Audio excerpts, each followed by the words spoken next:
Could tie it with one swing. High drive! It's tied! This one is history. A two-run homer, and Sewald has his first blown save of the postseason. The first run scored off him, and it's a new game in the bottom of the ninth. Welcome back to another Valley Sports Plug Arizona Diamondbacks playoff recap for Game 1 of the 2023 World Series. I'm Chris Patrick, and joining me is Michael Benjamin, here to break it all down for you. So let's go ahead and get right into it. The Arizona Diamondbacks defied the odds by making it to only their second World Series appearance in franchise history, and are still considered the underdogs going into this series with the Texas Rangers. Friday night under the lights, Zach Gallen took the mound for the Snakes, Nathan Eovaldi for the Rangers. It was an eventful Game 1 that found itself into extra innings, and let's take a look at how the scoring went down in this one. In the bottom of the first, the Rangers jumped out to a quick 2-0 lead. Corey Seager scored off a 21-year-old Evan Carter double to center field, and Carter came home shortly thereafter off an Adolis Garcia single to left. The Diamondbacks strike back in the top of the third on a two-run triple by Corbin Carroll, which scored Alek Thomas and Evan Longoria. A moment later, Ketel Marte would bring Carroll home off a grounded fielder's choice to first, and the score was 3-2 Diamondbacks. Short-lived, however, in the bottom of the inning with the bases loaded, Zach Gallen walked Mitch Garver, bringing home Corey Seager for a free run, and the score was once again tied 3-3. This ping-pong match continued in the top of the fourth. None other than Tommy Pham launched a home run 419 feet to left field, and the Diamondbacks retake the lead 4-3 in this one.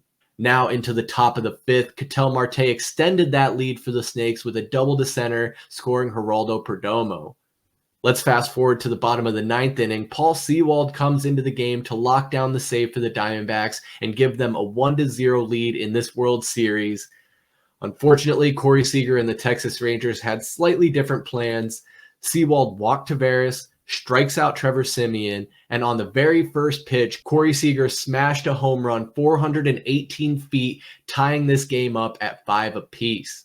Into extra innings, the 10th was fairly quiet for both teams. The Diamondbacks were 3 up, 3 down in the top of the 11th, and in the bottom of the inning, Miguel Castro enters for Kyle Nelson, immediately pulling an Archie Bradley, shitting his pants, offering up a 96-mile-per-hour sinker right up the middle for Adolis Garcia, who blasts the walk-off home run and gives the Rangers a 1-0 lead in this World Series. The final score 6-5 Rangers.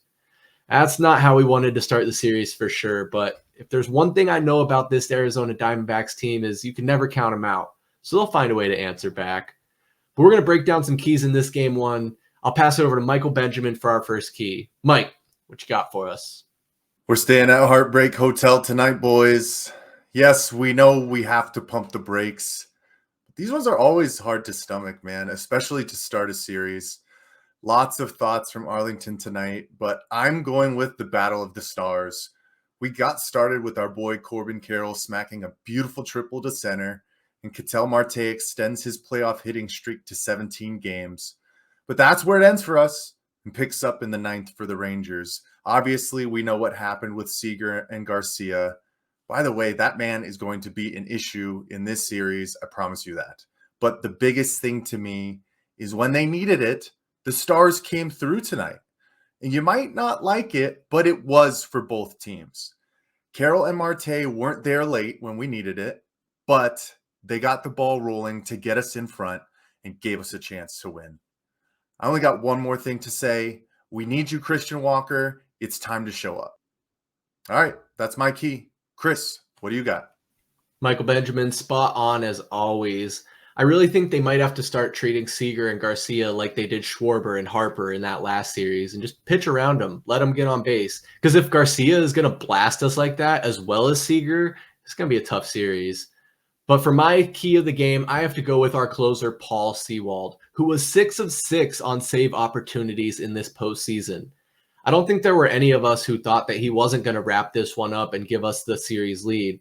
And unfortunately, he just stumbled and faltered. It's almost reminiscent of his very first save opportunity as a Diamondback, where he gave up the home run on a very first pitch. But he continued to get saves for us and got us to the point where we're at now with an opportunity to play in this World Series. So I'm not giving up on Sewald just yet, but I think it's worth noting that he was the reason we lost this one. He gave up the tying run, and that was the rest of the story. But there's a lot of baseball left. One of these teams has to win 4 games. The Rangers only have to win 3 more, and now the Diamondbacks still need to win 4 with 6 potential games left to play.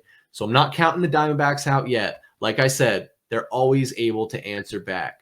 And we'll find out how they do. Game 2 of the World Series will be played Saturday, October 28th in Arlington, Texas. First pitch scheduled for 5:03 p.m. Arizona time.